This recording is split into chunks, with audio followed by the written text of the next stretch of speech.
મુના ગામમાં અંધશ્રદ્ધા સામે ઝુંબેશ કાળુ ભગત તરીકે ઓળખાતા અરવિંદ ભુવાનું જાહેર પર્દાફાશ। પરિસ્થિતિ તણાવપૂર્ણ। સરસ્વતી તાલુકાના મુના ગામમાં આવેલ મેલડી માતાના મંદિરે આજે અંધશ્રદ્ધા સામે જાગૃતિભર્યો વિરોધ જોવા મળ્યો।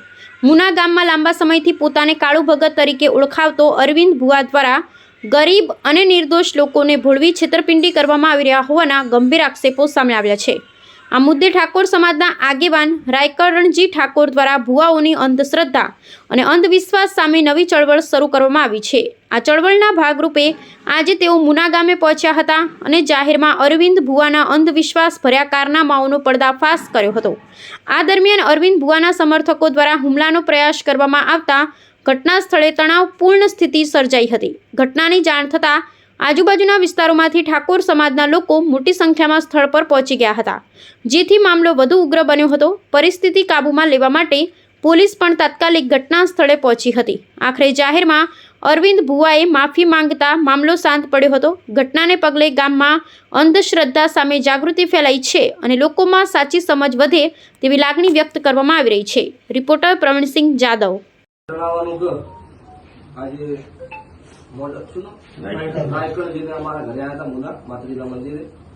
એટલે જ્યાં ત્યારે આવ્યા ત્યારે એમને આપણે યમન ગતિ કરવા બેહાડ્યા, ખુરશી આલી અને એમને મને બે ત્રણ સવાલ પૂછ્યા કે ભાઈ આ રીતની વાત આ બધું હોય એવી અમારી બે વચ્ચે ચર્ચા ચાલુ હતી, બરોબર। અને એન્ડમાં વાત થઈ કે ભાઈ તમે આવ્યા છો, તમે પૂછ્યું છે, બરોબર, એટલે શેના માટે પૂછો છો?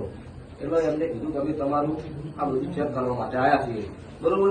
એટલે એમાંથી પબ્લિક વધારે હતી, પબ્લિકના દ્વારા હોબાળો થઈ ગયો, બરોબર। નહીં, તમારા સપોર્ટર હતા।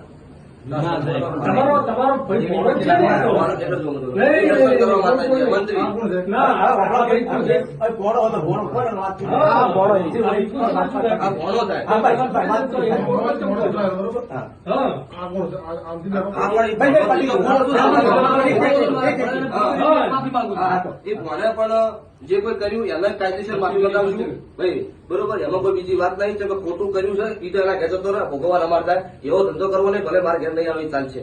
પ્રશ્ન બીજો કે જે કોઈ અત્યારે ઉબાળો થયો હો એ બધી દિલથી હૃદયના ભાવથી 100% માફી માંગુ છું કે આ વાત કોઈને મગજમાં લેવી નહીં। અત્યારે અમારા દ્વારા મંત્રી દ્વારા બધી વાત થઈ હોય, બરોબર, એ બધી 100% માફી માંગુ છું। કેમ કે મારા ઘરે બબાલ થઈ ગયો, કરવાવાળાની વાત તો થાય પણ નોમ બદલમ અમારું થાય, અમને ખોટું લાગે, પરિવાર જેવું આડું પાડું કામ છે।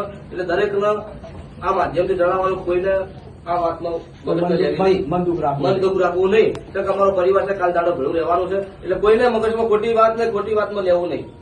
જય માતાજી।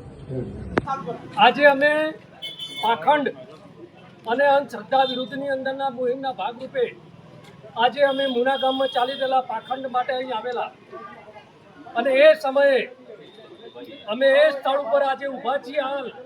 અને જે તે સમયે અમે બેઠા હતા ત્યારે અરવિંદ ભુવા કરીને અહીંયા આખું આ એક ચલાવે છે અને એની અંદર અમે લોકો અહીંયા બેઠા હતા, એમની સાથે વાતચીત કરતા હતા। તે સમયે એમના સપોર્ટરો અમારી ચારે બાજુ થઈ અમારી સામે એટેક કરેલો અને એટેક કરવાના પરિણામે અમારા સાથે ધક્કામુક્કી થયેલી, અમને ડરાવવાનો પ્રયત્ન કરેલો।